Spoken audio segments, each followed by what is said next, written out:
Congressman, on the paperwork holiday, what specific kinds of paperwork are you referring to there, and is that a concern you heard on the listening tour?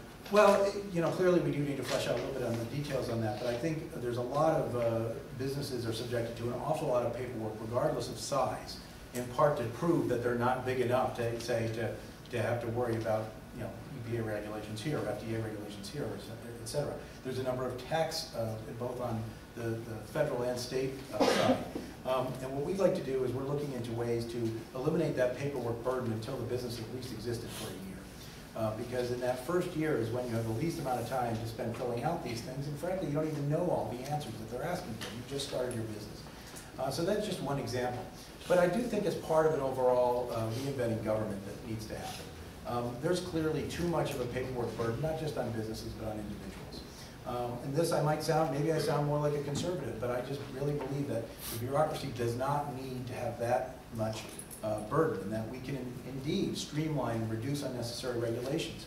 And so I've been working with a lot of colleagues, including others in upstate New York, to try to come up with ways that we can eliminate that burden and better streamline it, and also better get input. So you'll hear more from me in the future on that, but this is just one example of something I think we could do and would get broad support.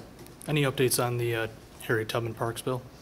Well, no, except for we continue to, obviously the bill is moving through the Senate, I think at good pace. We continue to, I forget, you probably know, I think we have four new ones last week.